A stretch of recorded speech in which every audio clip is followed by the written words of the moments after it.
Good to have everybody here. Madam Clerk, if you'll call the roll. Commissioner Abraham, Present. Commissioner Galt, Present. Commissioner Kaler, Present. Commissioner Watkins, Mayor Paxton. Present. I'd like to ask Commissioner Abraham to give the invocation and Commissioner Galt to do the Pledge of Allegiance, please.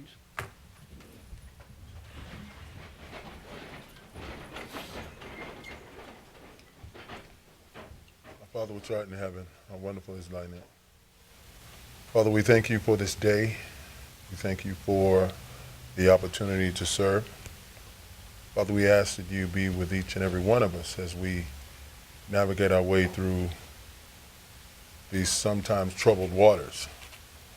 We pray that your holy insight will dwell in us as we make decisions that will affect so many people. Watch over us this meeting and be with us as we move from this place to our homes. These things we ask in Yeshua's name. Amen. Amen. Yeah. I pledge allegiance To the flag of the United States of America and to the republic for which it stands, one nation, under God, indivisible, with liberty and justice for all.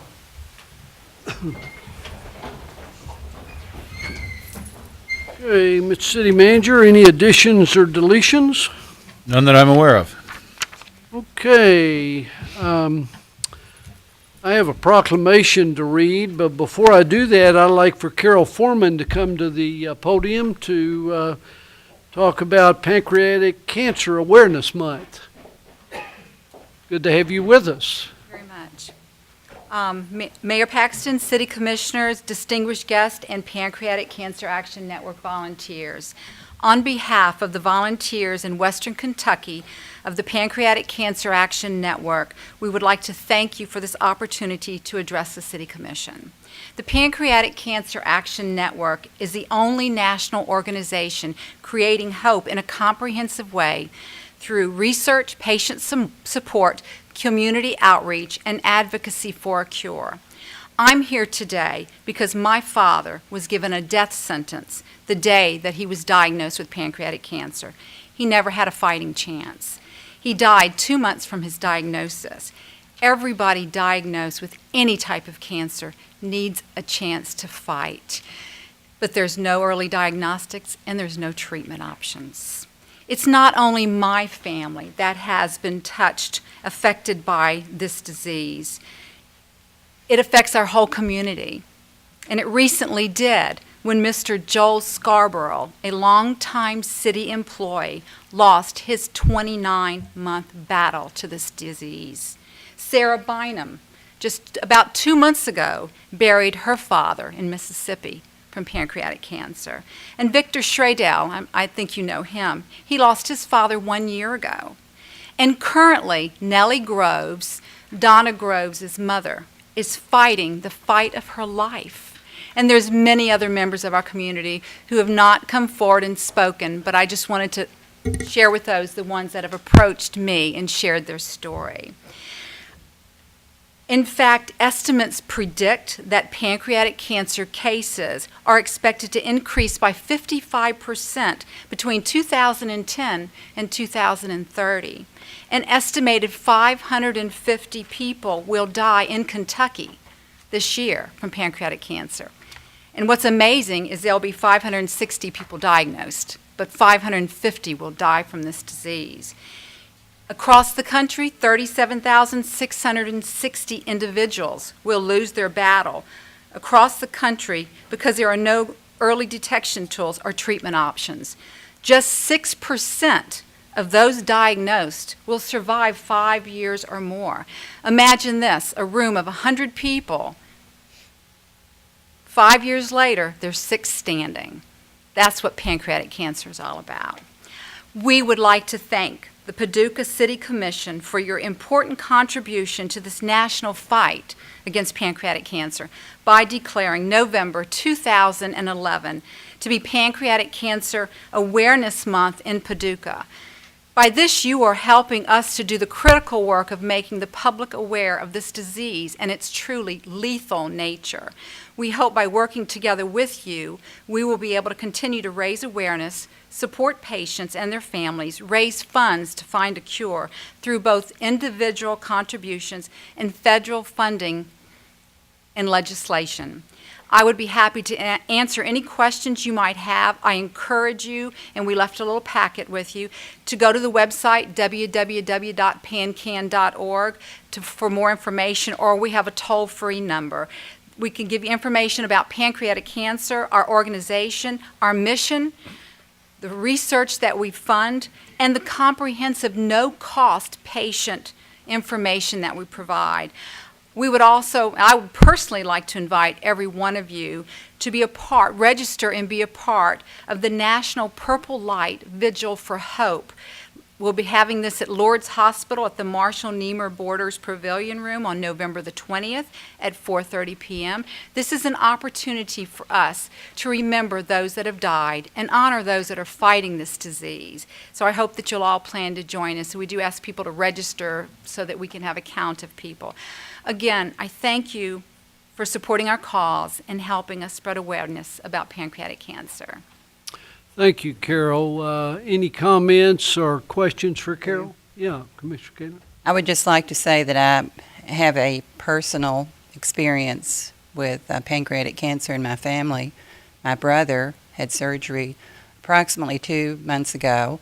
He had a very rare neuroendocrine tumor on his pancreas, on the tail end of his pancreas, which is the best spot to have it. They did remove that with his spleen, and Dr. Skinner has said that he is cancer-free. And November the 11th, I believe, is Worldwide Neuroendocrine Tumor Awareness Day, because those tumors are so rare. They are very rare. That is, if you want to get any form of pancreatic cancers, That's the best one that's to the have. best. It has the greatest survival rate. It's also the least likely one for someone to get. So your brother, if you want to say blessed because that's the one Yeah. he had, you are right.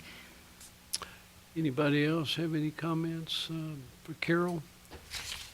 I would like to say that Carol mentioned our Joel Scarborough, our wonderful employee in the inspection department, lost his battle not long ago. His mother is here, Joanne Schaefer. Joanne, would you stand up, please? Joanne, thank you for coming, and I know you're going through a rough time, and I think you know how much we loved your son and what a great job he did for the city of Paducah. So, okay.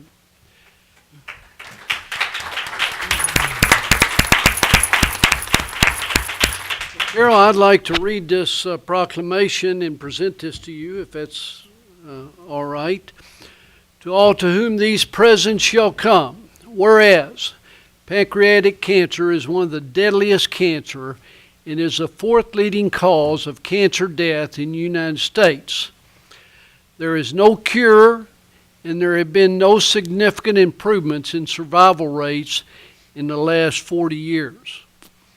And whereas in 2011, an estimated 44,030 people will be diagnosed with pancreatic cancer in the United States, and 37,660 people will die from this disease, with approximately 550 deaths in Kentucky alone. And whereas, when symptoms of pancreatic cancer present themselves, it is usually too late for an optimistic prognosis, and 74% of pancreatic cancer patients die within the first year of their diagnosis, while 94% of pancreatic cancer patients die within the first 5 years.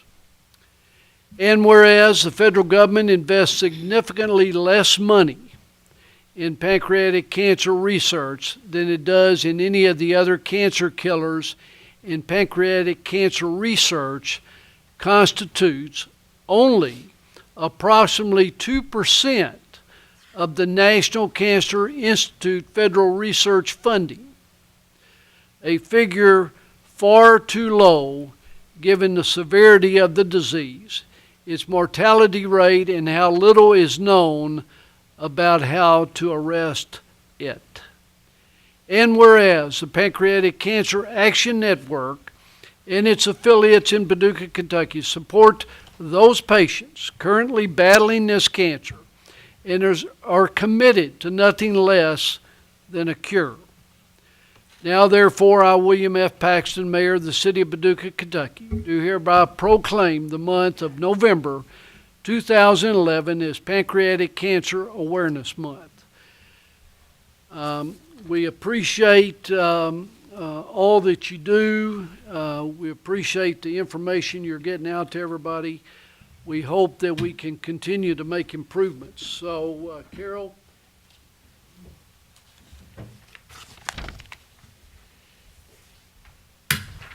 My pleasure to present you with this proclamation and tell you to please keep up the good work. Okay. Here's.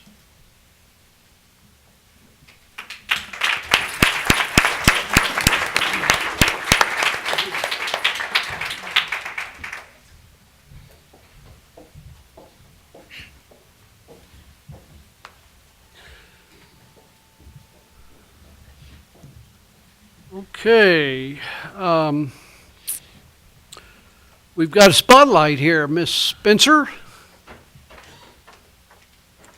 Mayor, Commissioners, my spotlight is another award that the city has won. The really cool thing is, we've won it for 20 years in a row.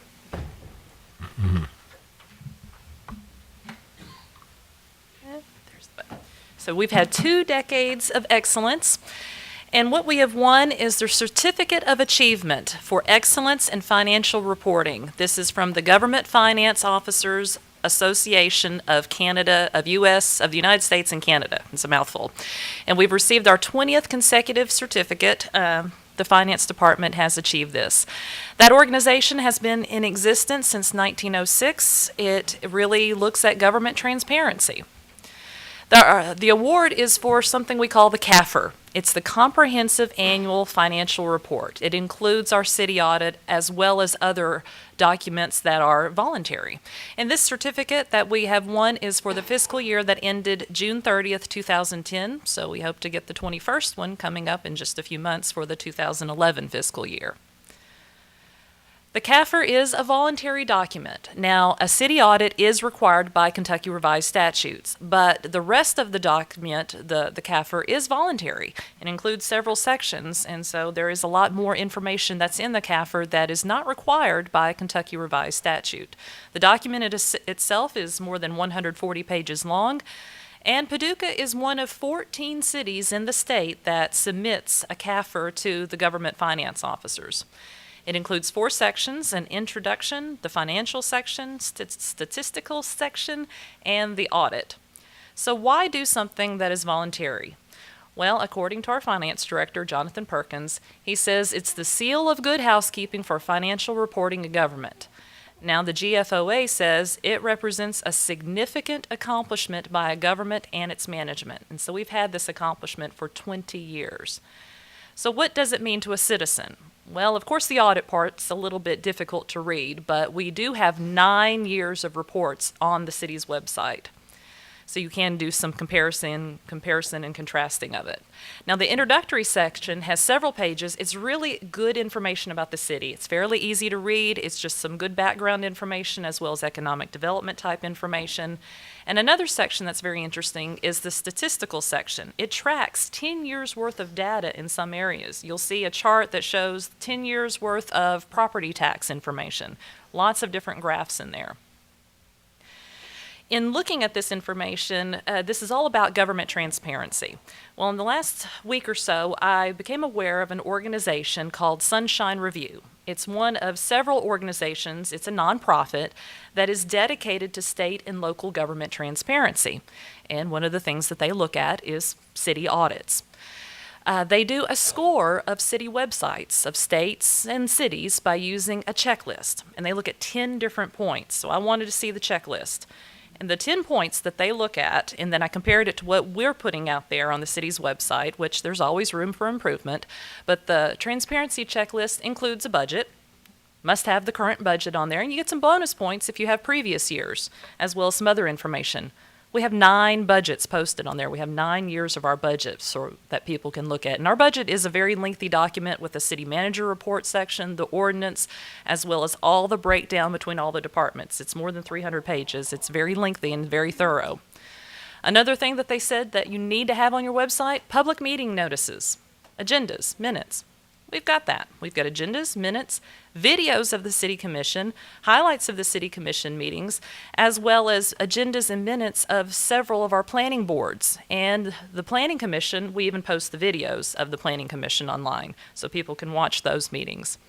Elected officials, they say you need the contact information. We've got that.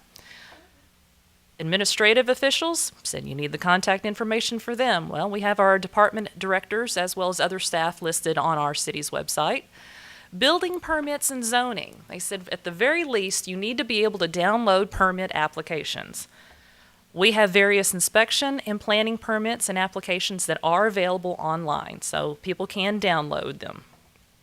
Audits. The CAFR is one of those things that they'd love to see. We've got 9 years worth of our CAFR in addition to some actuary studies. Another thing on there, bids and contracts. We have a request for bid page, so we have the information out there when people can bid on different information, different projects that we have. And the award information is out there. It's listed in the minutes as well as the meeting highlights, so you may have to dig a little bit for the information, but we do let you know who was awarded. Lobbying information. This one I thought was kind of interesting, something different. Lobbying associations that a city may fund, pay association or membership dues to. That would be included in our budget. It is in there. Public records, contact information for open records requests. We definitely have that on the city clerk section of the website. You can download an open records request form and send it in. And the last thing that they said you need to have is tax information, your sources of revenue, as well as other tax information. That's in our budget. We have a property tax page, scorecards from the investment fund, which is the 0.5% of, or the 0.5 cent of the payroll tax, as well as there's a page on there called Track Your Tax Dollars, and it breaks down some of the budget information. Sunshine Review has not ranked us yet. I did check to see which cities it had ranked in Paducah. Several cities were ranked, ranging from a B to a D minus. They've got a link on there showing Paducah, but when you click on it, they haven't ranked us yet. So they may be considering us, or they've just at least listed Paducah in there. So the question is, what score would you give Paducah? But we've got 20 years of excellence, and John Perkins is here tonight, and he's got the certificate for the CAFR award that we have. Hello there, Mr. Perkins. Good afternoon, sir. I just thought I'd pass this around and let you touch it. Wipe the stamp outside. Is this like a spirit stick? You don't want to drop it, right? You're going to drop it, yeah. I've got a question. Nice award. Very nice. Sunshine Review has not ranked Paducah yet for this year. Not at all. On their website, they show several cities that they've ranked, like Louisville, Lexington, Radcliffe, Kentucky, but they have a link that shows Paducah and several other Kentucky cities, but when you click on it, it says page not found yet. They haven't finished their What review. about for past years? I couldn't find that information on there. So is this the first year they've started? It may not be the first year, it's just the first time I was made aware of it, and I just thought it was interesting that they had posted a checklist, because then you can really see what they're looking at, those 10 points, and then I wanted to compare it to what are we doing? Yeah. So what score would we give ourselves? I don't know all of their checklists, I've just seen the 10 points, and a lot of cities got a B, and they were completely missing one or two of the things in the checklist. So we have at least partial credit for some of those. Well, John, you know, we sit up here every year and congratulate you and your department on a great job that you do every year to keep the city in good shape and keep us out of trouble. And I know right now has been a terribly frustrating period of time for you and your coworkers because of the problem at the convention center, and it's important for the public to know how that works And so now that you're at the podium, you can kind of explain how the city and the convention center works as far as the separation of funds or whatever you'd like to say. Well, I guess I could say we write them checks and they do their thing and we Yeah. don't have anything to do with it. Yeah. I don't know what else to say other than that. Well, I mean, it's just important for you to get to say that Right. that the money goes out of here and Right. then what happens happens. Because I know you take great pride in what you do and the hard work Right. and the recognition that you get. And it's difficult for all of us, what we're going through right now. Indeed, and Mayor, I appreciate you saying that, and staff. There have been editorials, letters to the editor, and all kinds of different things that, we're very careful in trying to do a really good job and making sure that we're doing everything, by the book, and following internal controls and putting in place segregation of duties and things of that nature, and that's why we're audited. And every year, we get scrutinized, as we should, as other organizations should do the same thing. And so we don't fear the auditor. We while they're irritating, of course, it's just one of those things you got to put up with. But we learn from it and we make improvements. Yeah. And so it's all about transparency, accountability, and that's what we've tried to do for as long as I've been here. And so we'll continue to do that. Any comments for John from the commission? They always do a good job. Thank you. Jeff, would you like to comment? Well, I just mentioned it did not escape my attention when I was looking at this job opportunity that Paducah and John's department had received the award for, 18 or 19 years consecutive at that time.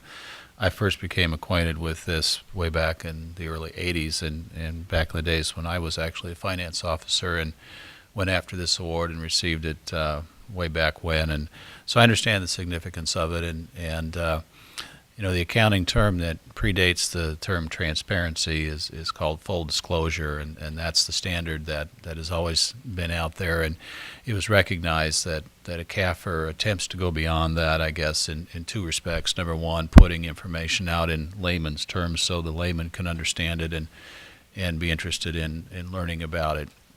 But also much more extensive information with the introductory and the statistical sections. And I point out that that's useful not just for the citizenry, but also for parties that we deal with, including rating agencies that rate our bonds, that determine the expense of selling bonds.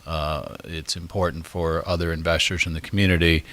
It comes into play occasionally in economic development, locational decisions, and so on and so forth. So this is an extremely important award and extremely high mark on the city finance office and the work of the staff there in being custodians of the public dollars.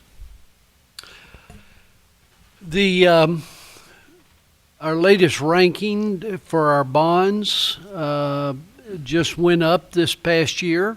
You might. Well, about a year and a half ago, we had them reviewed, and we actually went up 2 levels. And then the last time we did a bond issue, they reconfirmed it again.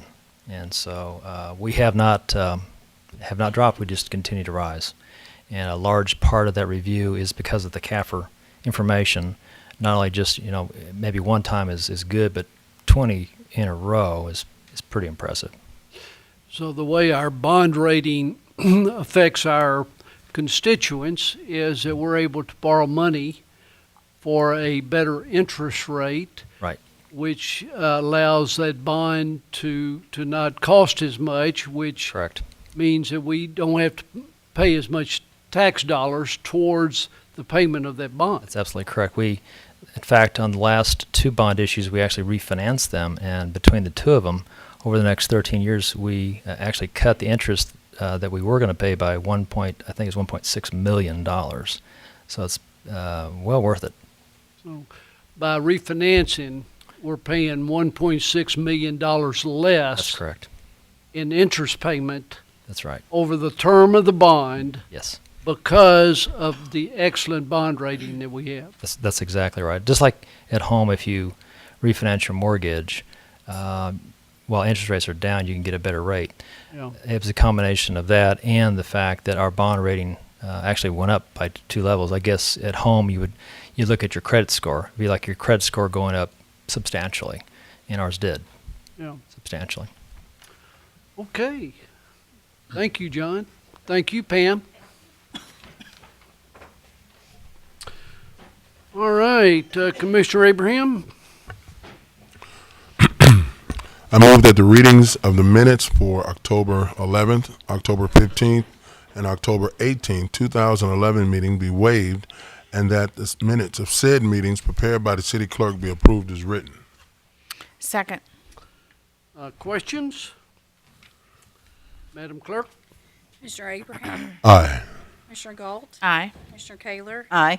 Mayor Paxton. Aye. Commissioner Galt? I move that the following documents be received and filed: certificates of insurance and right-of-way of bonds, contracts and agreements, Motorola Services Agreement for fiscal year 2011-2012, Kentucky Housing Corporation GAP Funding Agreement for construction of 2 new homes, interlocal cooperation agreements between the City of Paducah and McCracken County for a Kentucky Division of Waste Management grant agreement to purchase equipment for the volunteer-operated recycling drop-off center located at 1830 North 8th Street, Kentucky Division of Waste Management grant agreement to fund the annual 2011-2012 City-County Cleanup Day, 2011 Edward Byrne Memorial Justice Assistant Grant, D&D Construction for the Fountain Avenue Housing Revitalization Project to construct a new home located at 1402 Harrison Street, and the Department of the Army, Department of the Interior Custody and Review Statement for the Army Reserve Training Center located at 2956 Park Avenue. Second. Questions? Madam Clerk? Commissioner Abraham, Aye. Commissioner Galt, Aye. Commissioner Kaler, Aye. Mayor Paxton. Aye. Commissioner Kaler? Upon the recommendation of the city manager, the Board of Commissioners of the City of Paducah order that the personnel changes on the attached list be approved. Second. I will, before I call for a vote, I will make a few comments here in regard to PRA. I think this commission is extremely passionate about making our downtown and our arts district as strong as we possibly can. We want to bring retail businesses down here. We want to bring lawyers' offices, restaurants, whatever we can bring down here, we want down in Paducah that will bring traffic down here and will make our downtown a vibrant area. It has been extremely frustrating over the last 4 or 5 years, and the economy has been a big part of that. The economy has not helped that. Just recently, Carrie Leneve resigned as our director. And so we were in the process with Carrie of trying to hire a staff, a couple people to help her in bringing downtown back. When Carrie resigned, Carol Galt, Commissioner Galt, Jeff Peterson, and I challenged the board to in the quickest period possible, let's go ahead and get the 3 people hired that we need to hire so we can have boots on the ground and we can start helping the businesses that are downtown do better, and in the arts district help support the artist, and also bring new businesses downtown and bring new artists to the art district. Those are their primary responsibilities.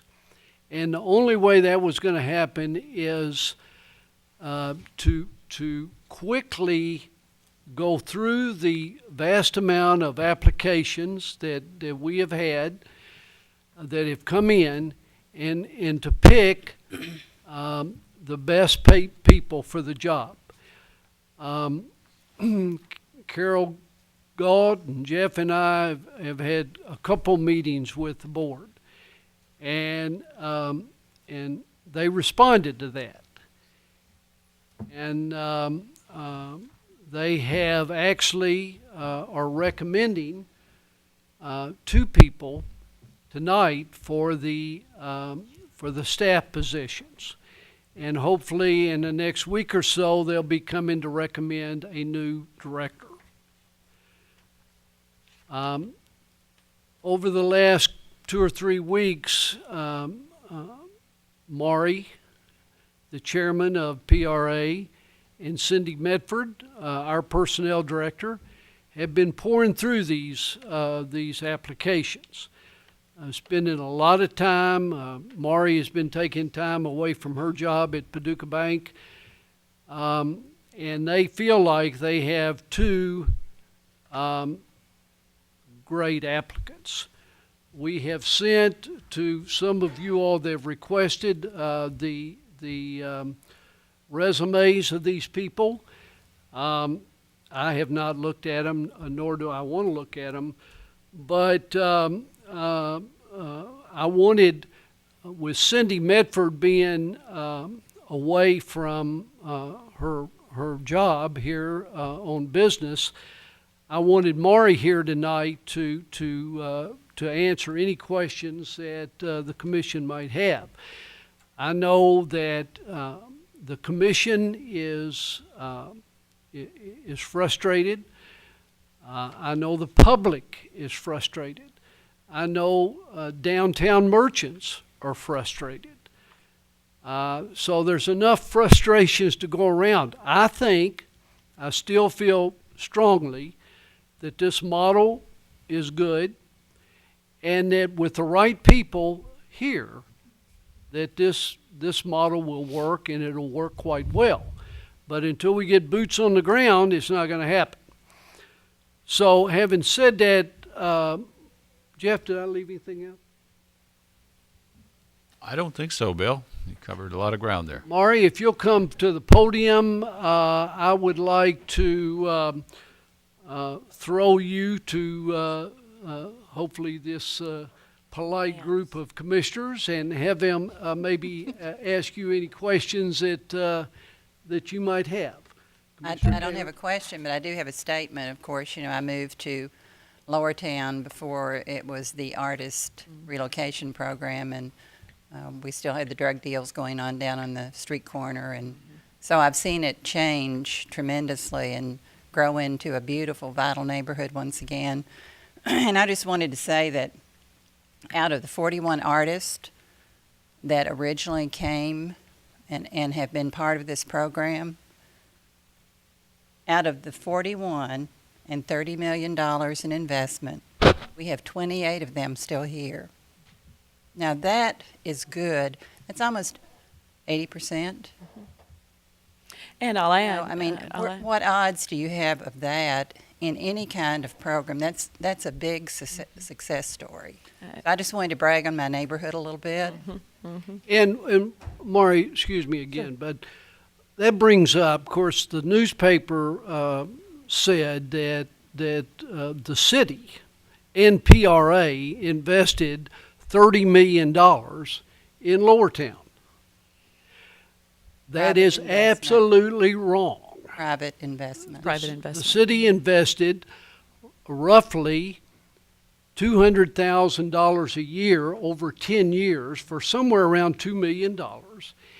And because of that investment, the artists have come in and have bought homes, have fixed them up, and that $30 million, and we don't know how close that is, but it's a ballpark figure, have been invested by the artist in the neighborhoods. So, sometimes it helps to have the news correct. So I wanted to clarify that. And not all artists. I mean, there are some just regular folks living there, I'm one of those Kinda regular mingle folks. with the artists, but Yes, yes. So, Maury, before the commissioners maybe ask you questions, do you have any opening remarks that you'd like to make? Well, thank you. I appreciate Mayor and Commissioners the opportunity to be here with you. We have several members of the PRA board here as well. And to your comment, Commissioner Kaler, while some artists have left, others have come. So even with that, it's still that good change, numbers. still very good numbers. So we're very proud of that, as we should be. And lots of opportunity, obviously, but we're going to take full advantage of that opportunity. So I'm happy to answer any questions, or if you'd like me to just summarize the two candidates we'd like to recommend, I'm happy to do that, whatever approach you would like to take. Why don't you go ahead and summarize? I'll be glad to. Then they can ask questions. Certainly. We have two positions that we're recommending for your consideration tonight. They were posted, as the Arts and Culture Communications Manager, as well as the Events and Promotions Manager. Those were our job descriptions that we posted, and as you mentioned, Mayor, we actually had over 75 applicants for those two positions. So lots of interest in that. The two candidates we're going to recommend to you tonight for, first, the Arts and Culture Communications Manager. Her name is Amy Sanders. Amy is graduated from Murray State University with a bachelor's degree in public relations and a minor in political science. She has over 14 years' experience in marketing and public relations, and she's a native Paducan who has returned home. She came back this summer and married, and before returning home, she lived in the Nashville area and was very active in their Chamber of Commerce and other nonprofits there. For the Events and Promotions Manager, we're recommending Melissa Mast. Melissa was graduated from Brescia University with a bachelor's in sociology and an associate's of science degree in business administration. She has lived and worked in Paducah for over 25 years, and that entire time has been spent in marketing and sales. She's very active on local civic and nonprofit boards as well. You may know Melissa already. So we're very excited about recommending Amy and Melissa to you. The board's excited about working with them. And as you mentioned, Mayor, our next step is to recommend to you for hire an executive director. So that should be coming in very short order. Why don't you tell the commission you started out with X number of applications, you actually looked at X number of them, and then you actually interviewed. We did. Yes, thank you. We started out with over 75 applications, and the city's HR director and an individual who's an arts and business professional in town, and I, as chair of the board, we interviewed 8 of those 75 applicants. And the city's HR department has gone through the process of checking personal references, previous employer references. They're all coming back extremely positive. The next steps, pending your approval, will be further background checks, civil and criminal checks through the city's police department and the typical city process there. So we're on the way and stand behind these folks and very excited about them joining the team. Okay, Commissioner Abraham. Thank you, Mayor. PRA is extremely important to the revitalization of downtown and the success of Lower Town and just our whole downtown area. Mm-hmm. And it's so important that we get the right people in the right spot. The mayor was right. This whole process has been terribly frustrating. Mm-hmm. I'm sure with frustrating for the board, frustrating for us, frustrating for the citizens. Right. I guess it's not so much a question, but just a statement that the applicants here that you're recommending to us looks very good. They're home people. So having these two folks in place, mm-hmm. prayerfully, that we will get a director. And as we continue to pray, mm-hmm. that director and these two new folks and the board works together and move this mission of PRA forward. And that's all I'll say about that. Thank you. I appreciate your comments, Commissioner.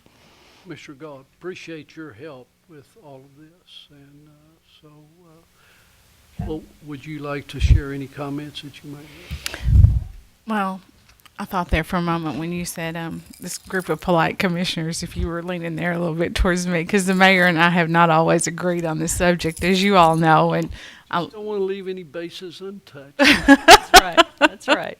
which is okay because he still agrees with this model as the model to keep going forward. And as you all know, and I've been very vocal with him, I don't. But that's okay because I have tried to be supportive to the best of my ability. And I know how hard you all are working. I have sat there and watched you put in endless hours. And I know that when we all started down this road in 2008, of course, Steve Doolittle was there. And it's just been a little over a year ago that we all sat down and completely redid this board and started a new approach and removed what we thought was a layer of bureaucracy and gave Steve more time to work on PRDA and to do other things and took a different direction. And I am convinced that there is not a group of more dedicated people. So that leads me back to maybe there might be something wrong with the model. But we've talked about it. You think we need to give it another opportunity and let it be fully staffed. So these people are fine people. We know that, and we know they're going to be hard workers, and I know that board's a group of hard workers. So we'll see.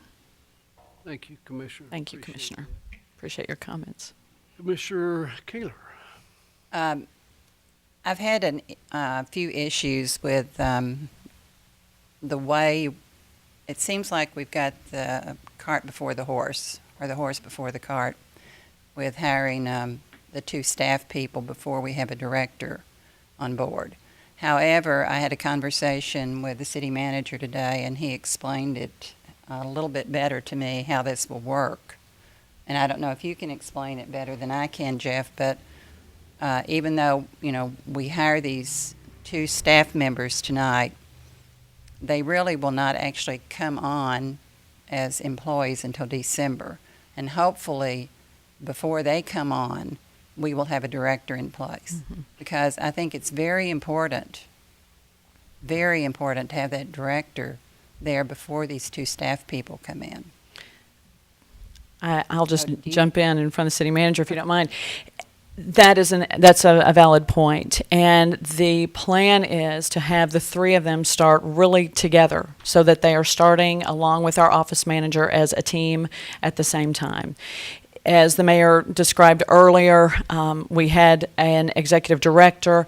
While that director was in place, we posted these two positions, and then that executive director left. So we were already in process of hiring for these two positions. So rather than put that off, we wanted to go ahead and move forward with it. And then once we identified the best candidate for executive director, to have all of them start together essentially as a new team along with the office manager there at PRA. So hopefully before December, but I'm just thinking about the timing of that process through the interviews, which we're doing actually tomorrow and Thursday. We're beginning those interviews for executive director. We have some scheduled. Then upon background checks, selecting a candidate, that individual perhaps giving a notice somewhere, perhaps if they should come from out of town, moving here, just the amount of time that might take. If they're local, obviously, that would not take as much time. So just in looking at the calendar, then hopefully before December, but joining with these other two folks together at the same time along with the office manager as a new team. So. If were you going to? Well, there's not much I can add to that. Maury made the important points. I would just like to emphasize that, let me just restate one point because it's a very important one. This process of recruiting these staff positions was several weeks into that when the executive director resigned. So we made the decision, and I think very thoughtfully, to keep that going, because to have stopped it would have been to have to start over and lose probably the better part of 6-7 weeks in the process. So we all realize that we would prefer to have a director in ahead of the staff, but we think that we're pursuing a pretty concurrent timeline here. And I want to assure the commission that the process that was followed brought out the best in the city HR department, and that the participants, namely Maury, and Nikki May, I believe, participated. That's correct. Could bring to it. So, and I'm going to put a plug in too for our HR staff, Cindy. which is a newly reorganized, really newly staffed department too, and I think they showed their worth and really shined throughout this process. So this very much was done in accordance with the city procedure and the city system that's in place, and so these recommendations are a product of that.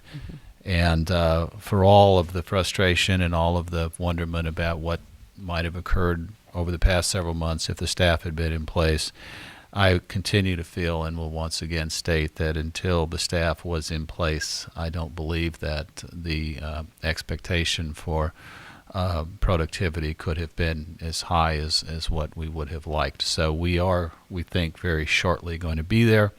And there have been some experiences over the last 9 months that have given us some insight and have caused some awarenesses of perhaps some different approaches or some new approaches to things. And I've had discussions, and Bill's been in some of those, and Carol with PRA board members in recent days, and we're going to continue to have those, including a retreat that's I think everybody believes is a good thing to have shortly after the staff comes on board. So I'm very pleased with the progress that's being made. We look forward to the starting of the interview process of the directors this week, and we can't say with 100% certainty that that's going to produce a recommendation. We're certainly not going to proceed with a recommendation for other than a very well-qualified candidate that we have confidence in.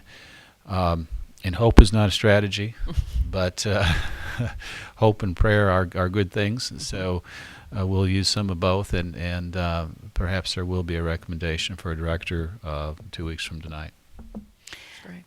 City Manager, I think we would be remiss if we did not mention Susan Gibson, who has been holding that office together Indeed. with the vacancy of 3 Well, staff. Absolutely. And she has really worked a lot of long hours and just put in an enormous amount of time. She has, And indeed. To that end, do you expect to get some temporary help down there before these people are on board between now and December, or is Susan I don't know the answer to that. I know at Right. one time she thought she might be good, but I also know today she may have been a little overwhelmed. Hectic. So I just don't. It's hectic this week. At this point, Tuesday evening, we do not anticipate temporary help, but I'll be checking with her. If she feels like that would help her, we'll absolutely recommend to the city that we do that. In last talking with her, probably yesterday or Friday, she said, gosh, it might require more effort to bring in someone to have to stop, train, and do some of those things for just a 3 or 4 week period. So she, along with members of the board, having all hands on deck, felt at that point that she'd be okay. But we're checking in every day and making sure she is, in fact, okay. So perhaps is the best answer. thank you for bringing that up, Commissioner Galt. That was a point well taken. So perhaps. Kayla, were you through with your comments and questions? And Yeah, I know the board has, I know all of you all have worked really hard on this, but it's been a year. It will be a year December 1st. It will be a year December 1st, that's right. So, okay. Anything else for the good of the cause? no, but thank you. Thank you very much for the time to be with you tonight. We appreciate it. Ryan, thank you. Patience. Patience. You've got a good, hard-working board, and so I feel good things are going to happen. So, We are hopeful, we are prayerful, and we are also putting forth due diligence. So, so with all that together, I feel confident, and I think I know the board does too. So, thank you very much. Thank you. absolutely, thank you all. Between Joe Frampton and Mari, we're just working Paducah Bank to death here, and we certainly appreciate their good work.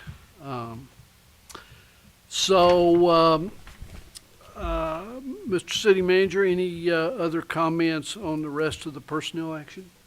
I would answer any questions you might have. Any questions for our City Manager? Madam Clerk? Commissioner Abraham, Aye. Commissioner Galt, Aye. Commissioner Kaler, Aye. Mayor Paxton. Aye. Commissioner Kaler? When can I scoot something in that I forgot?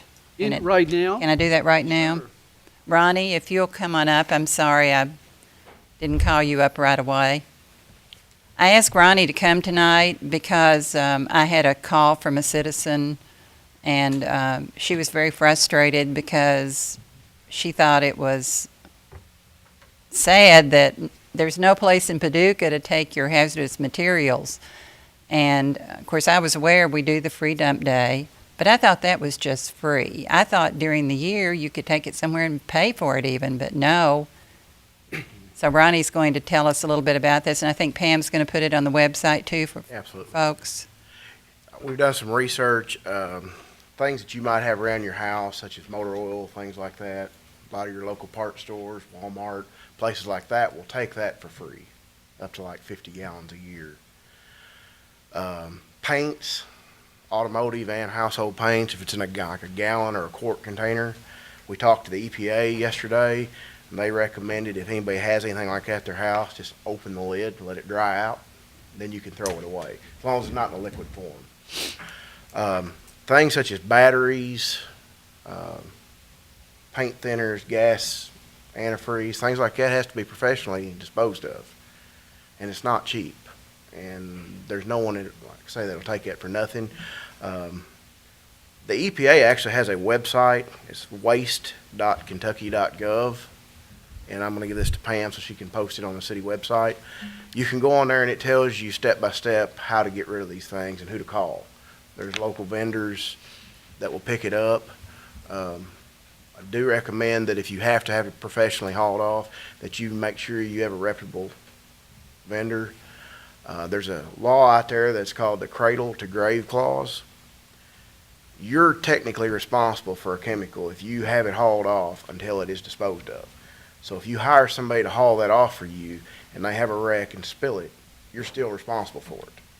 So make sure that it, for the citizens, if they hire somebody, that they get a reputable vendor. Like I say, all this will be on the city website. I'll give it to Pam and maybe Good. any questions.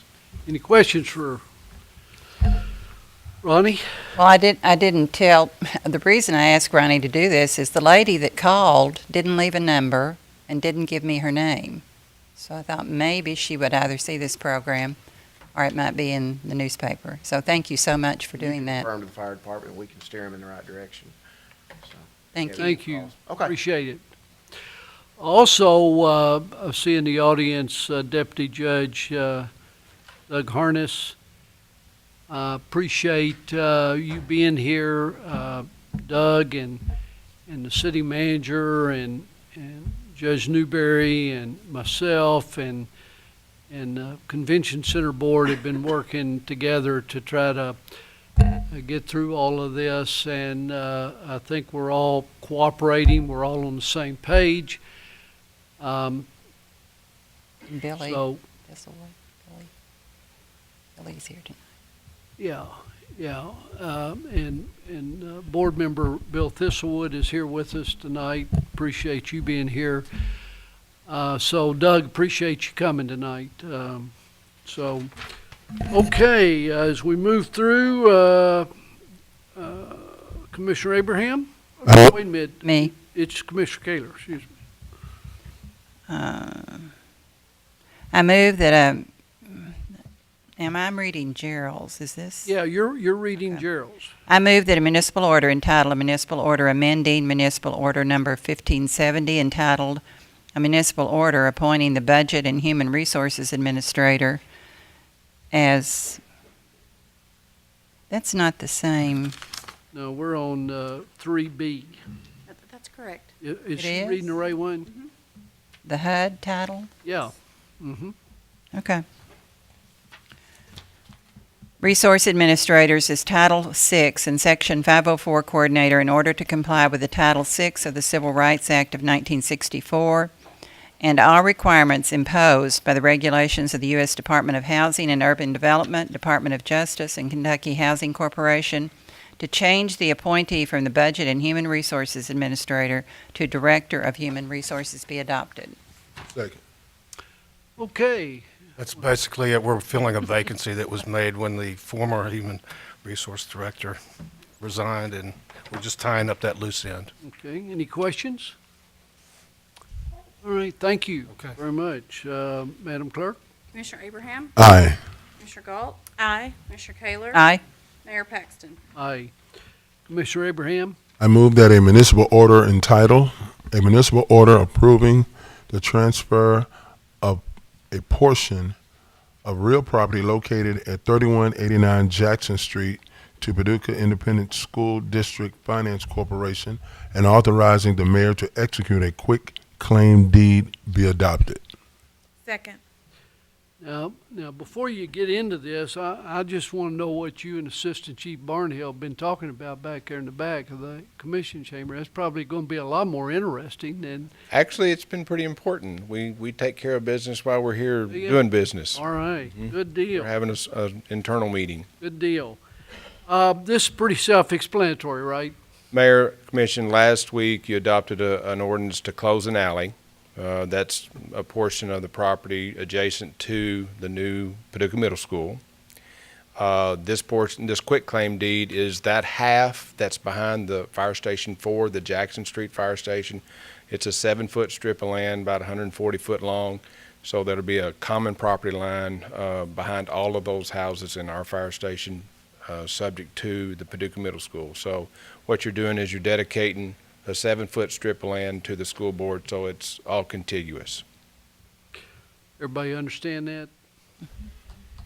And the approximate construction date on that school, do you have any idea on that? No idea, Mayor, on that. I know that they've got the site prepared, and we had the site plan and their plans in our office for that bid package to go out, but the school board has that.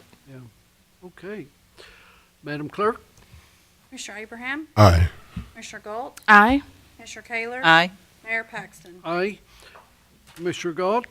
I move that a municipal order entitled, a municipal order authorizing the mayor to execute a perpetual water line easement and temporary construction easement between the city of Paducah and Hendron Water District for a water line extension along Elmdale Road at the intersection of Farwood Drive and Forest Hills be adopted. Second. Okay. Rick? Mayor, at the back of Forest Hills, where we, the city, joined the county on Elmdale Road, Hendron Water is wanting to extend a water line that's coming off of Paducah Water right there at that property. And since we are the owner of Forest Hills, this has to come before this board. And the Forest Hills board's already passed it, adopted it. And so that's served by Hendron? Okay, there's a portion where the Catholic cemetery is off of Old Mayfield Road that backs up to Forest Hills. Okay, where it comes out of the city on the boundary of the city to the county, that's where they're extending this water line into the county in its Hendron Water District. I got you. Okay, good. Any questions? Madam Clerk? Commissioner Abraham? Aye. Commissioner Galt? Aye. Commissioner Taylor? Aye. Mayor Paxton? Aye. Commissioner Kaler? I move that a municipal order entitled, a municipal order approving and authorizing the mayor to execute the statement of compliance with National Bridge Inspection Standards bridge posting requirements for Paducah, Kentucky, certifying bridges within the city limits of Paducah are posted with safe load capacities be adopted. Second. Okay, Rick? Your annual bridge inspection that is done by the Kentucky Transportation Cabinet has been completed. It was completed in August. You have one bridge within the city limits of Paducah. It's on 24th Street. It has been properly posted at 14 tons. Before Mayor will allow you to sign this. This runs before the Mayor and Commission, just letting them know that all our bridges are properly posted. And you only have one bridge that's substandard, and we'll be looking to replace that soon. Okay. Any questions for Rick? Madam Clerk? Commissioner Abraham? Aye. Commissioner Galt? Aye. Commissioner Taylor? Aye. Mayor Paxton? Aye. Thank you, Rick. Appreciate it. As you all know, Commissioner Watkins is not here tonight. He's ill. But I did talk to him thoroughly, Jeff and I both, about the PRA, and briefed him on that, and he was supportive of the direction we're going on this. I wanted to make sure you all knew that. We come to ordinances and adoptions. We normally move through these quickly because we've talked about them in the past. So we'll do that again tonight. Commissioner Kaler? I move that the Board of Commissioners adopt an ordinance entitled, "An Ordinance of the City of Paducah Approving an Agreement with the Kentucky Department for Local Government to obtain a Community Development Block Grant Award on behalf of the Four Rivers Behavioral Health Center Point Recovery Center, and authorizing the mayor to execute an agreement for same." This ordinance is summarized as follows: that the City of Paducah approves an agreement with the Kentucky Department for Local Government to obtain a Community Development Block Grant Award on behalf of the Four Rivers Behavioral Health Center Point Recovery Center. The city agrees with the extension of the CDBG award through November 30th, 2014, increasing the original grant amount from $300,000 to $531,529, and authorizes the mayor to execute an agreement for same. No local match is required. Second. Questions? Madam Clerk? Commissioner Abraham, Aye. Commissioner Galt, Aye. Commissioner Kaler, Aye. Mayor Paxton. Aye. Commissioner Abraham? I move that the Board of Commissioners adopt an ordinance entitled, "An Ordinance of the City of Paducah, Kentucky abolishing Article 2 Flood Damage Prevention of Chapter 50 Floods and recreating Article 2 of Chapter 50 Floods of the Code of Ordinances of the City of Paducah, Kentucky, adopting the revised flood insurance rate maps and the flood insurance study, and adopt the summary of maps action that document previous letter of map changes previously approved by FEMA. This ordinance is summarized as follows. In order to be in continued compliance with the National Flood Insurance Program, the City of Paducah hereby adopts the following 5 collective items to be officially effective as of November 2nd, 2011. Number 1, abolish the current Article 2 Flood Damage Prevention Ordinance of Chapter 50 floods. Number 2, recreate Article 2 Flood Damage Prevention Ordinance, Chapter 50 floods, which is in compliance FEMA federal and state requirements. Number 3, adopt the revised flood insurance rate maps as completed by FEMA on May 2nd, 2011. Number 4, adopt the revised flood insurance study as completed by FEMA on May 2nd, 2011. And number 5, adopt the summary of maps action that document previous letter of map changes, action previously approved by FEMA. The following enforcement, violation notice, and penalties are hereby set out in full as follows. Number 1, civil offense. If at any time development occurs which is not in accordance with provisions of this ordinance, including obtaining or complying with the terms of conditions of a floodplain construction permit and any approved modifications, such development shall constitute a civil offense. Notice of violation. If at any time a duly authorized employee or agent of the flood administrator has reasonable cause to believe that a person has caused development to occur which is not in accordance with the provisions of this ordinance, including obtaining or complying with the terms and conditions of a floodplain construction permit and any approved modification thereof, a duly authorized employee of the floodplain administrator shall issue a notice to the person responsible for the violation and or the property owner, stating the facts of the offense or violation, the section of this ordinance and or the permit violation when it occurs, how the violation is to be remedied to bring the development into conformity with this ordinance or with the approved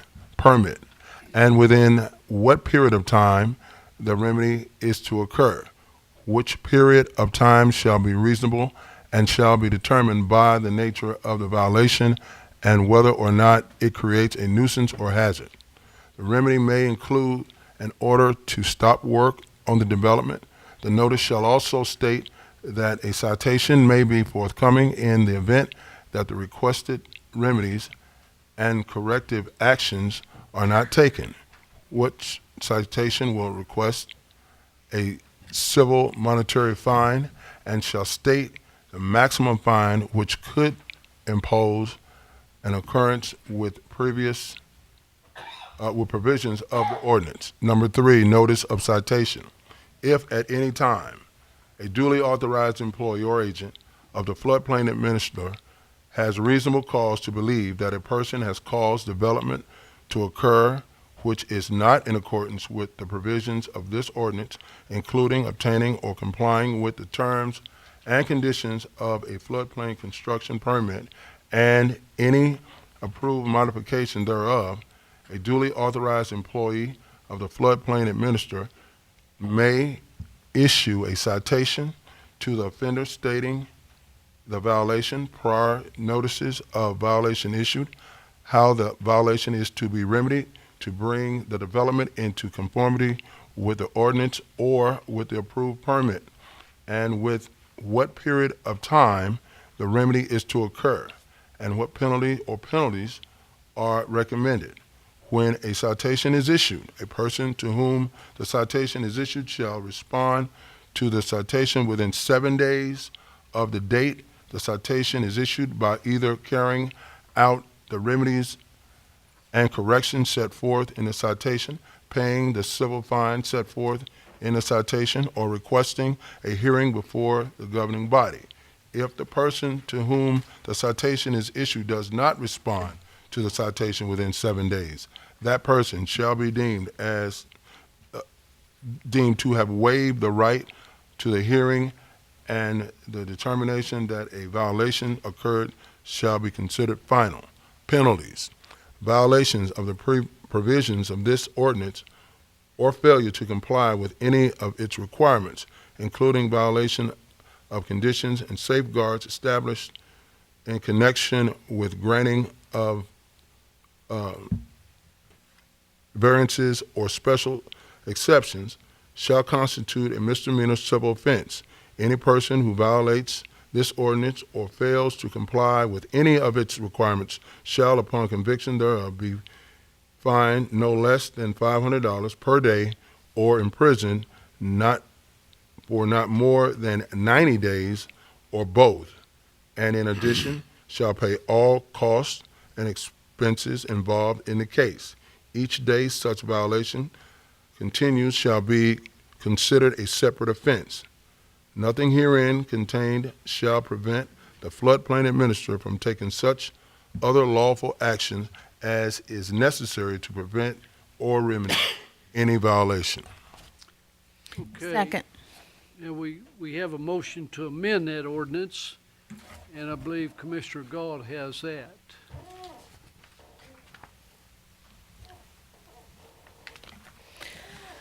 I move the ordinance introduced on October 11th, 2011, entitled An Ordinance of the City of Paducah, Kentucky, abolishing Article 2, Flood Damage Prevention of Chapter 50, Floods, and recreating Article 2 of Chapter 50, Floods of the Code of Ordinances of the City of Paducah, Kentucky, adopting the revised flood insurance rate maps, firms, and the flood insurance study FIS, and adopt the summary of map actions that document previous letter of map changes previously approved by FEMA be amended to reflect the following changes. 1. Revise the administration of the flood ordinance from floodplain co-administrators consisting of the building and electrical inspector and the city engineer public works director to that of a single floodplain administrator being the city engineer public works director. 2. Revise the variance and appeals board from the building code appeals board to the board of commissioners. Second. Okay, now we talk about this and vote on these two, and then we vote, then we read to adopt it, right? Yes, we vote on this motion. Right. And then we Right. vote to amend, Yeah. adopt the amended. Well, Rick, do you have anything to add? Well, one thing that I'd like to do, Mayor, in the past, this is something, and I brought this up when we introduced it, and then the more I thought about it, I thought that it might create some confusion within the community as far as having two floodplain administrators, because from the building side, there's floodplain administration as far as building codes go, but as far as a lot of what Commissioner Abraham read as far as the enforcement of that probably needs to be one department within the city. So discussing that internally with the inspection department and my department, if somebody comes and they wish to build, our department will make a determination whether they're in or they're not in the floodplain. If they are in the floodplain, then there's going to be rules they'll need to follow for building in the floodplain, and then there will be building codes that they'll have to follow for building in the floodplain. But having that as single point rather than a dual point within the city, we felt like was going to create some confusion. So we're hoping that this will streamline that in lieu of cause confusion within the community. So that's why we were amending it from its original introduction to the city engineer and public works director to be the administrator. Additionally, the building code, the building appeals board, they typically will not be involved in the floodplain management or administration part. And that being so important, that in the event that somebody did want to appeal decisions that came out of my office, they would have to make that appeal before this board, because it's very important, because you could have a hotel. You could have millions of dollars at risk, and in this board, I felt like would be the proper venue for challenging those decisions, because then the liability would be on the city for that. So if you wanted to, if an applicant wanted to challenge that, they would be challenging it before this board, but at least the city commission would be aware of what was at risk. Any questions for Rick? Okay, so we vote on the original ordinance that Commissioner Abraham read. We vote on that, and then we vote on B. No. What we have to do is we had to put it on the floor. Okay. So that's why Commissioner Abraham read the first motion. Right. So we've got that on the floor. Now we've had a motion to amend that ordinance. So we vote on that. So we vote on that, and then Commissioner Kayla will read a motion that says we adopt the ordinance as amended. I'm aware of that. Okay. Okay. Sorry. So we're going to vote on the amended, The amendment, the amendment that Commissioner Galt read. So, Madam Clerk? Commissioner Abraham, Aye. Commissioner Galt, Aye. Commissioner Kaler, Aye. Mayor Paxton. Aye. Commissioner Kaler? I move the ordinance introduced on October 11th, 2011, entitled An Ordinance of the City of Paducah, Kentucky, abolishing Article B, Flood Damage Prevention of Chapter 50, Floods, and recreating Article 2 of Chapter 50, Floods of the Code of Ordinances of the City of Paducah, Kentucky, adopting the revised flood insurance rate maps, firms, and the flood insurance studies, FIS, and adopt the summary of maps action that document previous letters of map changes previously approved by FEMA be adopted as amended. Second. Okay. Any comments on that? All right, with that, Madam Clerk? Commissioner Abraham, Aye. Commissioner Galt, Aye. Commissioner Kaler, Aye. Mayor Paxton. Aye. Thank you, Rick. Mayor, Yes. I've asked Commissioner Galt if she would read mine, Okay. C, which was Gerald's, Okay. for me. All right, Commissioner Galt.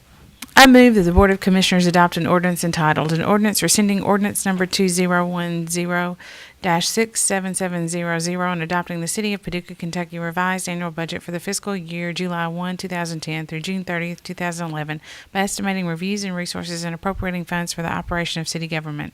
This ordinance is summarized as follows. The City of Paducah rescinds ordinance number 2010-67700 that estimated revenues and resources and appropriated funds for fiscal year 2011 and adopts a revised budget for fiscal year 2011 that reflects all adjustments made throughout the fiscal year and any adjustments required by the independent financial auditors. The appropriation of city government for a total of $65,231,285 and summarized by funds as follows. Funds: General appropriation $31,545,410. Small $57,125. MAP $1,504,995.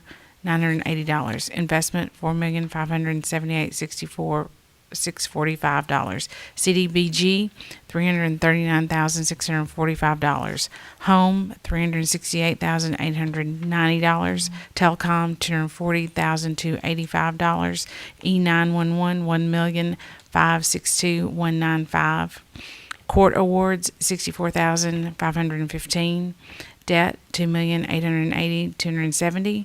CIP, $5,957,970. Bond fund, $2,381,480. Solid waste, $4,540,790. Civic center, $78,575. Rental, $112,500. Radio depreciation, $145,355. Fleet, $528,445. Fleet trust, $874,685. Self-insurance, $986,380. Health insurance, $3,786,000. Maintenance trust, $20,550. PRA, $437,665. And employee pension fund, police fire pension fund and trust, $2,238,930 for a total that is $65,231,285. Second. It's a lot of money. It's a lot of money. Any questions for Mr. Perkins? All right, Madam Clerk? Commissioner Abraham? Aye. Commissioner Galt? Aye. Commissioner Kaler? Aye. Mayor Paxton? Aye. Commissioner Abraham? I move that the Board of Commissioners adopt an ordinance entitled, an ordinance fixing the levies and rates of taxation on all property in the city of Paducah, Kentucky, subject to taxation for municipal purposes and for school purposes for the period from July 1st, 2011 through June 30th, 2012, with the purpose of said taxes hereunder defined. This ordinance is summarized as follows. To the right of this page is a purpose, and then at the left is a purpose, and the right is the rate per $100. General fund, the city of Paducah. Real property, 0.250. Personal property, 0.390. Motor vehicle and watercraft, 0.390. School purposes. Paducah Junior College, 0.018. Real property, 0.018. Motor vehicle and watercraft, 0.031. The city of Paducah shall collect the following taxes for the Board of Education. Paducah Independent School District, 0.747. Real property, 0.747. Personal property, 0.747. Inventory, 0.747. Total tax rate per $100 real property, 1.015. Total tax rate per $100 personal property, 1.155. Total tax per $100 inventory, 0.747. Total tax rate 100 motor vehicle and watercraft, 0.421. Property taxes levied herein shall be due and payable on in the following manner. In the case of tax bills which reflect the amount due of less than $500, the payment shall be due on November 1st, 2011, and shall be payable without penalty and interest until November 30th, 2011. In the case of all other tax bills, payments shall be in accordance with the following provisions. The first half payment shall be due November 1st, 2011, and shall be payable without penalty or interest until November 30th, 2011. The second half payment shall be due on February 1st, 2012, and shall be payable without penalty and interest until February 29th, 2012. Second. Okay, any questions? Madam Clerk? Commissioner Abraham? Aye. Commissioner Galt? Aye. Commissioner Kaler? Aye. Mayor Paxton? Aye. Commissioner Galt? I move that the Board of Commissioners adopt an ordinance entitled, An Ordinance of the City of Paducah, Kentucky approving a memorandum of understanding between the City of Paducah, Kentucky and Entre Paducah for the development of a small business incentive plan and authorizing the mayor to execute said memorandum of understanding. This ordinance is summarized as follows. This ordinance authorizes the City of Paducah, Kentucky to approve a memorandum of understanding between Entre Paducah and the City of Paducah, Kentucky for the development of a small business incentive plan. Second. Okay, any questions? Madam Clerk? Commissioner Abraham, Aye. Commissioner Galt, Aye. Commissioner Kaler, Aye. Mayor Paxton. Aye. All right, we go to ordinances and introductions. Commissioner Kaler, this is a fun one. It Read is. it with a little enthusiasm, will you? I move that the Board of Commissioners introduce an ordinance entitled, and it's all about this, right here. An ordinance approving a grant agreement with America's Promise Alliance for the 2011 100 Best Communities for Young People's Grant Award and authorizing the mayor to execute all documents relating to same. This ordinance is summarized as follows, that the City of Paducah hereby approves a grant agreement with America's Promise Alliance for the 2011 100 Best Communities for Young People Grant Award in the amount of $2,500 for the purpose of conducting a local event and/or funding a local youth serving program, and authorizes the mayor to execute a grant agreement and all documents relating to same. The period of the grant agreement will begin on October 15th, 2011, and terminate on March 1st, 2012. Second. All right, Miss Pam?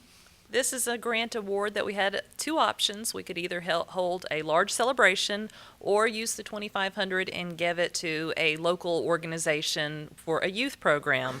Oscar Cross Boys and Girls Club was very instrumental in helping with this application, and the recommendation is to provide that $2,500 for them. And they already have two programs that they would like to start within the next year that would be used with this $2,500. And the two programs are, the first one is Date Smart. It's a program for boys and girls ages 13 to 18.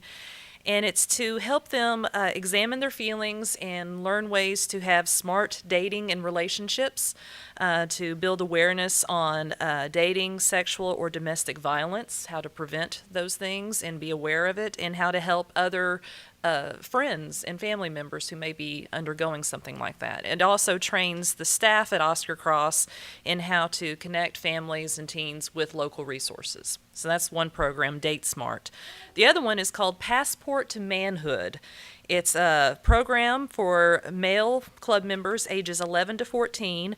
It's a 14-week program where they go in for 60 to 90 minutes a week, and it's an interactive program where they learn how to, they learn about critical issues such as ethics, decision-making, wellness, fatherhood, employment and careers, cooperation and conflict, diversity, relationships, and self-esteem. So it's kind of a well-rounded program for those young boys. Well, this is another exciting award that Paducah has won. I know the press, not counting Mallory, she's not like this, but I know some in the press would rather concentrate on negative news, and that's all right. I'd hate to go through my life like that, but I guess that's all right. But Paducah has been very fortunate. We have won a lot of awards this year. There's lots of reasons that we were picked. One of them is the foundation that allows any student in the county that wants to go get their 2-year degree at West Kentucky can do so, and will be paid for. That is a wonderful thing. All the shows that our Carson Four River Center puts on for our children in the community. We just saw one last week, Civil War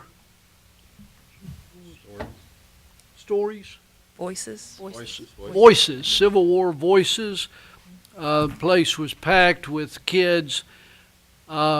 there's just a whole lot, the wonderful Boys and Girls Club we have here, lots of reasons why Paducah was picked, and it's something we ought to take great pride in, and we need to talk about it. So I want to thank Pam Spencer for her good job on this. I want to thank Mayor Pro Tem Kaler for making us aware of it, and it's just something else that we can brag about. So. And we have 2 3-foot wide road signs that are currently getting a frame put around them. We're going to put one at Tillman, the other we're thinking about putting in front of Noble Park.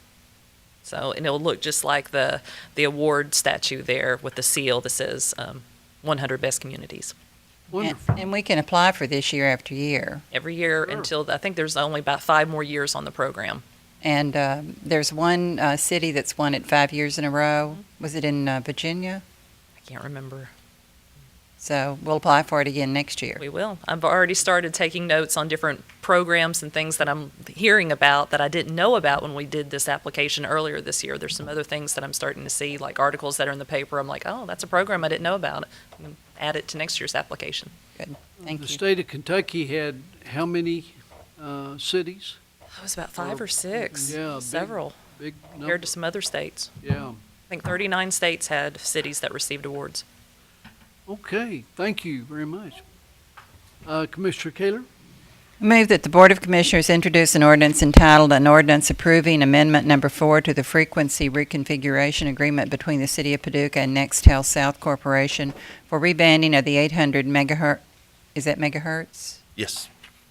Public Safety Radio System, and authorizing the mayor to execute same." This ordinance is summarized as follows.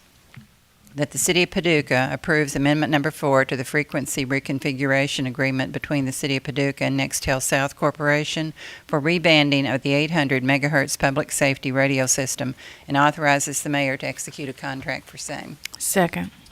Okay, Mr. Spears? Okay, this is the fourth amendment, of course, to this reconfiguration agreement that we have with Sprint Nextel for the rebanding of our 800 megahertz radio system. What it changes is it amends the work done by the Motorola shop for a couple of the radios that they had to take out and put back in that weren't on the original agreement. And then it also accounts for some additional attorney fees. So that's it. This is all covered by Sprint Nextel. Any questions?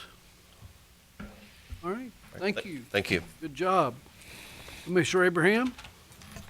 I move that the Board of Commissioners introduce an ordinance entitled, "An Ordinance Authorizing the Purchase of one 2012 Ford F-250 Truck for Use in the Floodwall Division of the Engineering Public Works Department." This ordinance is summarized as follows. That the Finance Director is authorized to pay the total sum of $39,540 to Crossroads Ford Lincoln Incorporated for the purchase of one 2012 Ford F-250 truck for the use in the Flood Wall Division of Engineering Public Works Department. Second. This didn't get in the fleet program? It was in the fleet program, Mayor. This is just the actual purchase. When we presented the fleet program, all of the vehicles were in it, but when we make the actual purchase, we have to have the ordinance authorizing the actual purchase of Gotcha. it. Any questions for Rick? All right, thank you, sir. Commissioner Galt?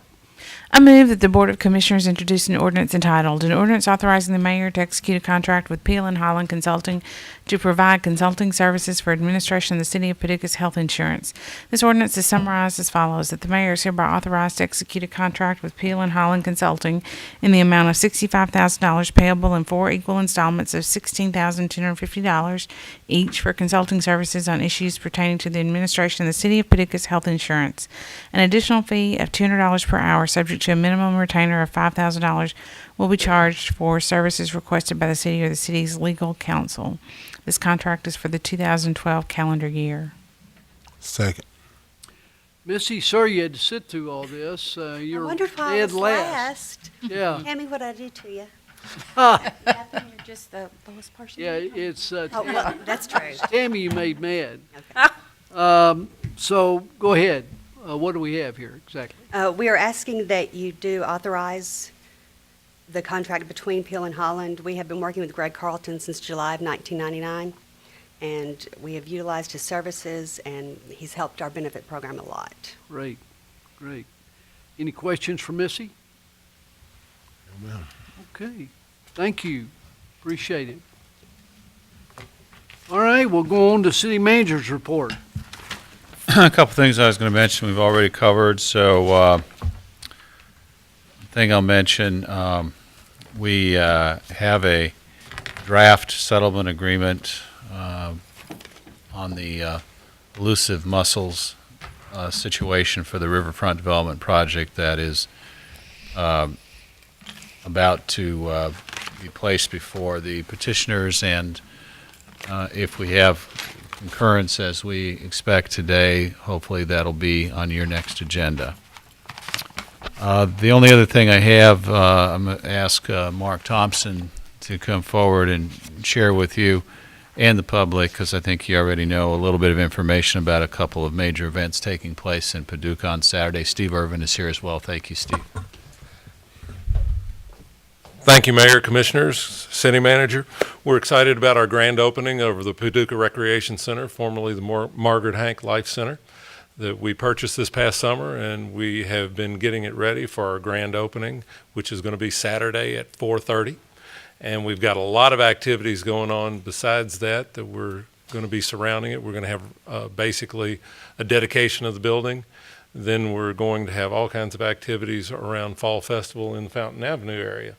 But the first thing that we're going to do is we want folks to get their jack-o'-lanterns carved and bring them to the parks office. We're going to have a judging of jack-o'-lantern contest at the grand opening ceremony. So that's the first thing that we've got. And I know Steve's been working on with staff, both his staff and my staff, on a lot of activities going on in the Fountain Avenue area.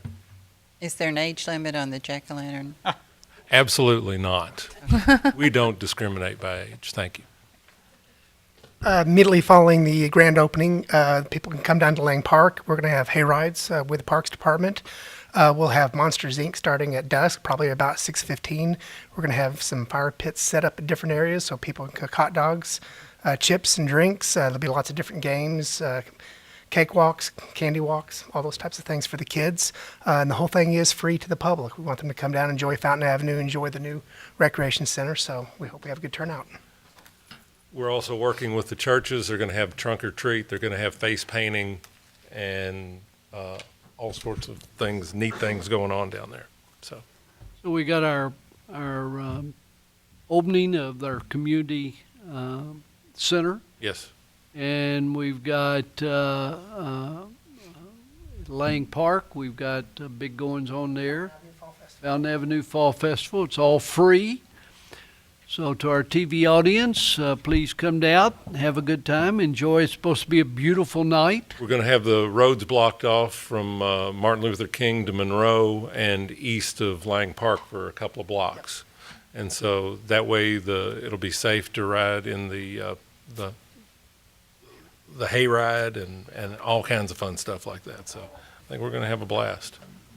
All right. Sounds Hope great. everybody will join us. Yeah, so do I. Thank you. Thank you. Good job. Is that all? I think I'll take note. Commissioner comments?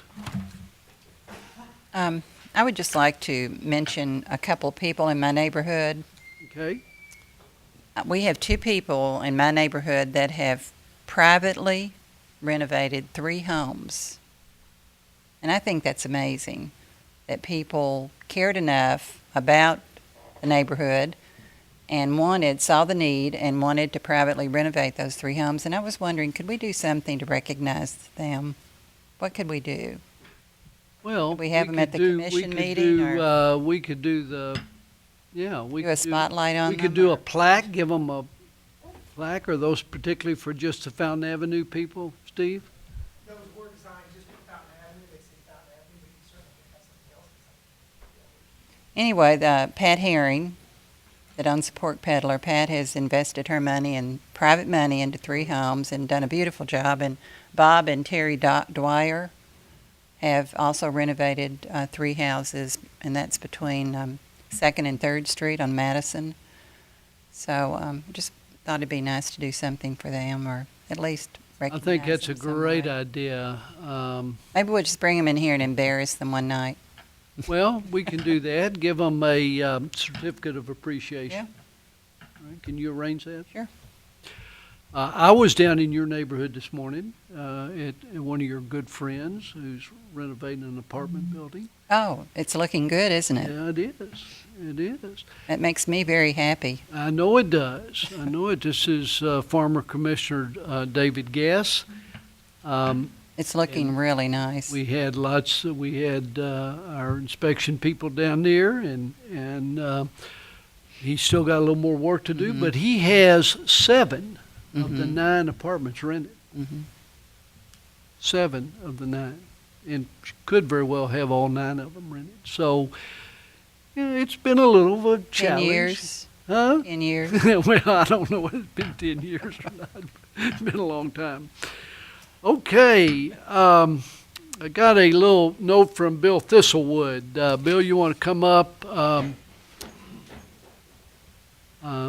Bill, I've talked to Steve Irvin, who tells us that number one, this is against the law to have a sign like this, and number two, I do know that the Convention Center Board asked you to go ahead with this and look into it as long as the city and county would pay the bill. But it's going to be a long time before the city and county pays for a sign. Well, it wasn't so much the funding part. That's not why I'm here, Mayor. They actually told me to approach you all that it was unfunded, and we were looking for a sponsor or another way to take care of the funding part of it. But my biggest hurdle was the location part of it, and the fact that I wanted to explain that to you all. Of course, I'm a representative for the county on the CCC, and proud of those buildings as the city is, and I just the county too. We're just we've got an unfortunate circumstance at the time, not just this latest occurrence, but the lack of the hotel. And when those buildings were built, and I know, of course, Jim Sigler has provided this information, both you all and the county commissioners, several times. Those buildings were never built to make money. They were built to make money for a hotel, to make money for the city and the county in general. Now, let me explain to the public. He's saying the Julian Carroll and the Expo Center. Yes, I'm sorry. So those 2 buildings, you're exactly right, were Yes. built in order to make money for the hotel. That's right. And so with the lack of the hotel, of course, we're a standalone facility, which as Jim likes to equate it, it's like a park, something that doesn't make money. And I've heard the county commissioner several times say, we're not getting anything back on our investment. But it's a case of, well, right now, as long as we run flat until we attract a hotel, keep business in there, that's the most important part of protecting our city-county interest. And as a board member, I've, for the past 9 months, of course, I was trying to think of what can we do to not have to come to you all and the county constantly begging for money over there. And I keep thinking about, I'm big into signage with a lot of my clients, and the best example I always think of is that little Cherry Civic Center on Park Avenue. How many times do you drive down that particular part of the loop to the mall and know that there's a dance or a family reunion or a class reunion or August 8th celebration or a Christmas party of some type is going on in that building because of that little sign on that pole out front? And I never see the sign empty. I think one day I've seen that with nothing on it because it was being changed. But there's always events going on there. And that's a high-profile building. We have a building, it's a gorgeous facility to utilize, but it's hidden behind the flood wall. There's no hotel looming over the flood wall to draw attention. The Executive Inn sign was taken down when the hotel was taken down, which had the little marquee below it. And I'm not looking for an expensive sign like the Carson Center has at this time, because we know that a hotel is coming. It's inevitable, and we hope and pray it's going to be by the convention center and possibly another one in downtown Paducah. But for now, to be able to tell the new hoteler, this is what's going on in these buildings, instead of cutting all the utilities, mothballing the building, and to satisfy taxpayers' grief over expenses, I thought in terms of the drive-by population that goes by that building every day and doesn't even know it's there. The drive-by population that doesn't even know that you can have a wedding, a major reception, political type of convention inside that building, or a roller derby's going on there on Saturday night, because it's out of sight, out of mind. And there's no way for the hotel to... Bill, let me just say this. Number one, I do appreciate you serving on that board and working hard on it very much. It's been a long day, and I think what you've got to do is continue to work with Steve Irvin.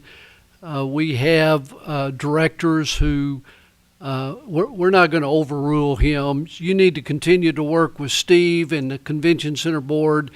And when you have a specific proposal for us, come back and... But I do. Well, but see, we're not going to override Steve. Until Steve says yes, we're not going to say yes. And I know I've talked to Steve, and our location spot, of course, was considered off-site because it's the little point right in front of the pavilion that's outside of the flood wall, which is primarily on the Loop's biggest attraction center to catch your eye.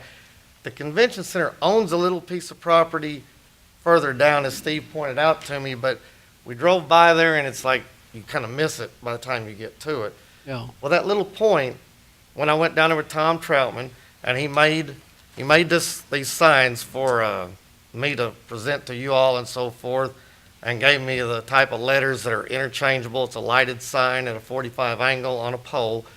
It's the type of thing that we're looking at as temporary, hopefully, because of the hotel coming, and yet at the cost of $5,000, we can also, it's an inexpensive sign to move inside the flood wall when the hotel comes, down in front of the convention center. Well, Bill, like I said, it's been a long day. You got a tired commission here.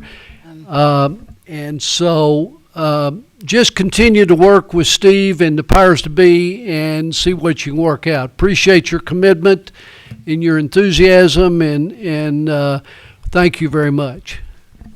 Thank you. Thank you, Bill. Okay, good meeting. No executive session, so we are adjourned.